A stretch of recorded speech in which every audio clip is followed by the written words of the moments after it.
आज हम मुक्ति, स्वतंत्रता और समानता को सहज, सुलभ और सामान्य मानकर चलते हैं, लेकिन हमें याद रखना चाहिए कि इन सब का भी एक इतिहास रहा है। फ्रांसीसी क्रांति के जरिए आपको इस इतिहास के एक हिस्से को समझने में मदद मिलेगी। फ्रांसीसी क्रांति ने फ्रांस में राजतंत्र को समाप्त कर दिया। विशेषाधिकारों पर आधारित व्यवस्था से शासन की एक नई व्यवस्था उदित हुई। क्रांति के दौरान तैयार किया गया मानव अधिकार घोषणा पत्र एक नए युग के आगमन का द्योतक था। सबके एक समान अधिकार होते हैं और हर व्यक्ति बराबरी का दावा कर सकता है। ये सोच राजनीति की नई भाषा का हिस्सा बन गई। समानता और स्वतंत्रता की ये सोच नए युग का केंद्रीय विचार थी, लेकिन विभिन्न देशों में इन विचारों को अलग अलग रूपों में समझा और साधा गया। तो चलिए दोस्तों, आज के इस एपिसोड में हम जानते हैं फ्रांसीसी क्रांति का इतिहास। फ्रांसीसी क्रांति 14 जुलाई 1789 की सुबह पेरिस में आतंक का माहौल था।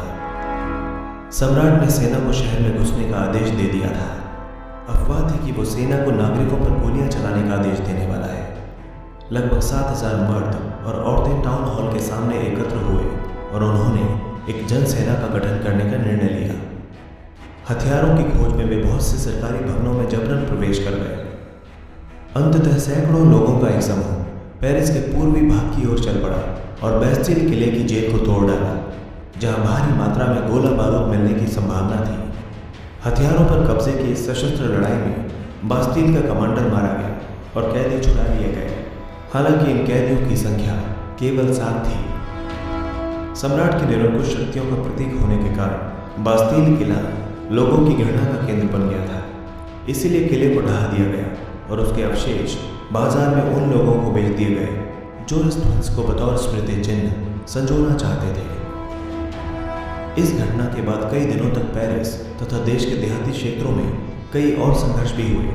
अधिकांश जनता पाव रोटी की महंगी कीमतों का विरोध कर रही थी। बाद में इस दौर का अध्ययन करते हुए इतिहासकारों ने इसे एक लंबे घटनाक्रम की ऐसी शुरुआती कड़ियों के रूप में देखा, जिनका परिणाम फ्रांस के सम्राट को फांसी दिए जाने के रूप में निकला। हालांकि उस समय अधिकांश लोगों को ऐसे नतीजे की उम्मीद नहीं थी। ऐसा क्यों और कैसे हुआ, आइए जानते हैं। 18वीं सदी के उत्तरार्ध में फ्रांसीसी समाज। सन 1774 में पूर्व राजवंश का लुई 16 फ्रांस की राजगद्दी पर आसीन हुआ। उस समय उसकी उम्र केवल 20 वर्ष थी और उसका विवाह ऑस्ट्रिया की राजकुमारी मैरी एंटोइनेट से हुआ था। राज्यारोहण के समय उसने राजकोष खाली पाया। लंबे समय तक चले युद्धों के कारण फ्रांस के वित्तीय संसाधन नष्ट हो चुके थे। वर्साय के विशाल महल और राज दरबार की शान शौकत बनाए रखने के लिए फिजूल खर्ची का बोझ अलग से था। लुई 16 के शासनकाल में फ्रांस ने अमेरिका के 13 उपनिवेशों को साझा शत्रु ब्रिटेन से आज़ाद कराने में सहायता की थी। इस युद्ध के चलते फ्रांस पर 10 अरब लिवरे से भी अधिक का कर्ज और जुड़ गया, जबकि उस पर पहले से ही 2 अरब लिवरे का बोझ चढ़ा हुआ था। सरकार के कर्जदाता अब 10% ब्याज की मांग करने लगे थे।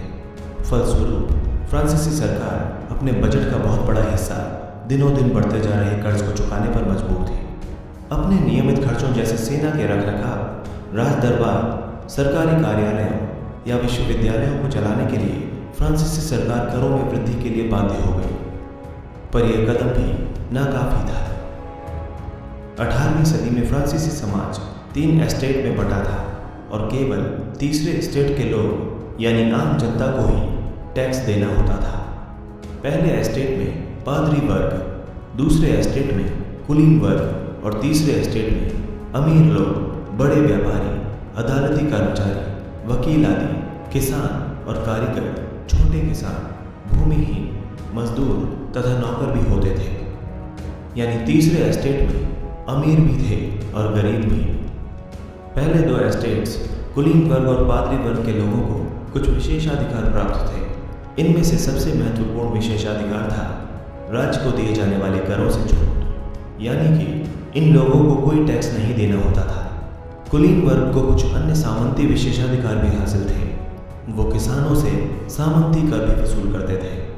किसान अपने स्वामी की सेवा, स्वामी के घर एवं खेतों में काम करना, सैन्य सेवाएं देना अथवा सड़कों के निर्माण में सहयोग आदि करने के लिए बाध्य थे। चर्च भी किसानों से करों का एक हिस्सा टाइद यानी एक धार्मिक कर के रूप में वसूलते थे। ऊपर से तीसरे एस्टेट के तमाम लोगों को सरकार को तो कर चुकाना ही होता था। इसके अलावा कुछ अप्रत्यक्ष कर भी शामिल थे जो तीसरे एस्टेट को देने होते थे। अप्रत्यक्ष कर नमक और तंबाकू जैसी रोजाना उपभोग की वस्तुओं पर लगाया जाता था। इस प्रकार राज्य के वित्तीय कामकाज का सारा बोझ करों के माध्यम से आम जनता वहन करती थी। जीने का संघर्ष।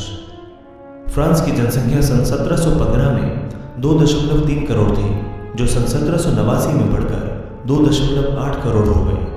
परिणाम स्वरूप अनाज उत्पादन की तुलना में उसकी मांग काफी तेजी से बढ़ी। अधिकांश लोगों के मुख्य खाद्य पाव रोटी की कीमतों में तेजी से वृद्धि हुई। अधिकतर कामगार कारखानों में मजदूरी करते थे और उनकी मजदूरी मालिक तय करते थे, लेकिन मजदूरी महंगाई की दर से नहीं बढ़ रही थी। फलस्वरूप अमीर गरीब की खाई चौड़ी होती गई। स्थितियां तब और बदतर हो जाती जब सूखे या ओलों के प्रकोप से पैदावार भी नष्ट हो जाती थी। इससे रोजी रोटी का संकट पैदा हो जाता था। ऐसे जीविका संकट प्राचीन राजतंत्र के दौरान फ्रांस में काफी आम थे। मध्यम वर्ग ने की विशेषाधिकारों के अंत की कल्पना।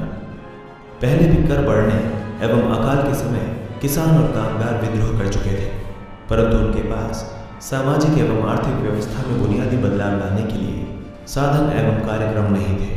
ये जिम्मेदारी तीसरे एस्टेट के उन समूहों ने उठाई जो समृद्ध और शिक्षित होकर नए विचारों के संपर्क में आ सके थे।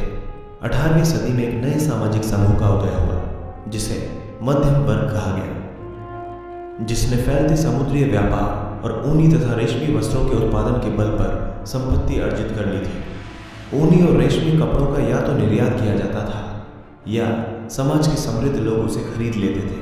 तीसरे एस्टेट में इन सौदागरों एवं निर्माताओं के अलावा प्रशासनिक सेवा व वकील जैसे पेशेवर लोग भी शामिल थे।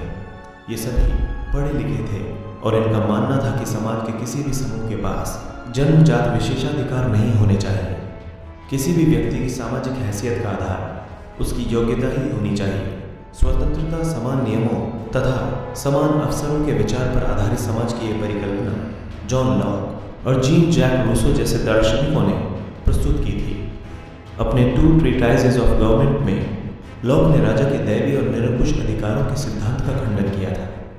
रूसो ने इसी विचार को आगे बढ़ाते हुए जनता और उसके प्रतिनिधियों के बीच एक सामाजिक अनुबंध पर आधारित सरकार का प्रस्ताव रखा।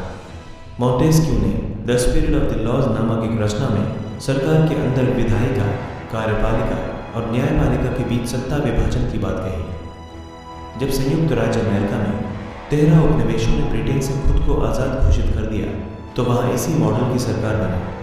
फ्रांस के राजनीतिक चिंतकों के लिए अमेरिकी संविधान और उसमें दी गई व्यक्तिगत अधिकारों की गारंटी प्रेरणा का एक महत्वपूर्ण स्रोत थी।